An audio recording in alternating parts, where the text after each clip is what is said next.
Hi, my name is Elizabeth and I'm a Teen Services Librarian for the Solano County Library.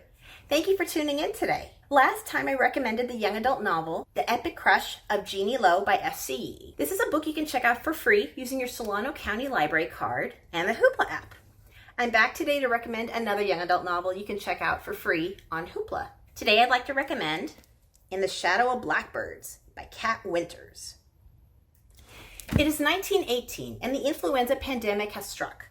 16-year-old Mary Shelley has been sent to San Diego to live with her aunt.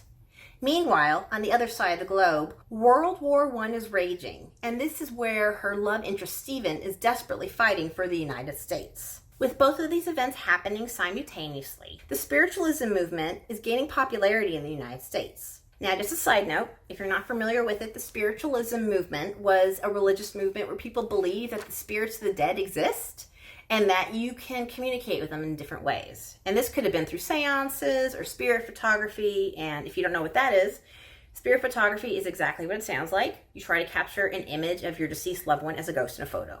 But anyway, getting back to the story. Mary is skeptical of seances, the supernatural, and spirit photography. She believes in the power of science and deductive reasoning. But everything she believes is put to the test when a spirit photographer takes her photo and Stephen appears in it standing next to her. She shortly finds out later that he passed away while fighting for the United States, but before the photo was taken. Now you would expect this to be the end of the story, but then Mary starts seeing and hearing Stephen in her dreams and at night as a ghostly image. And he's telling her all these spooky things, that he's being tortured by blackbirds. She begins to wonder now, how did he really die? Did he die while fighting overseas? Or did something more sinister happen closer to home? I love this book. It's creepy, it's atmospheric, it's mysterious. It has some romance in it, but not too much.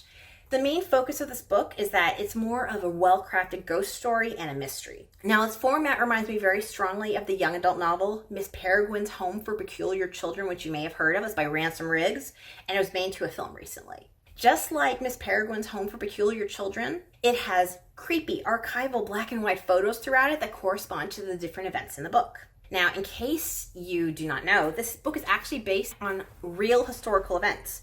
There actually was an influenza pandemic in 1918 during World War I, and the spiritualism movement was something that was very popular at the time. Now, another thing I really adore about this book is that the author, Kat Winters, tells the readers at the end of this book how she became inspired to write the story, and she also tells them about the research she did that helped her craft it. In addition, she gives a list of books that teens can read if they want to learn more about spiritualism in World War I after they finish the book. So, if you really enjoy this book, and I'm sure you will, I'm very happy to say that all of Kat Winters' other books for teens are available on Hoopla. And I've read all of them. They're all fantastic, just as good as In the Shadow of Blackbirds. So I hope you will check them out, and happy reading!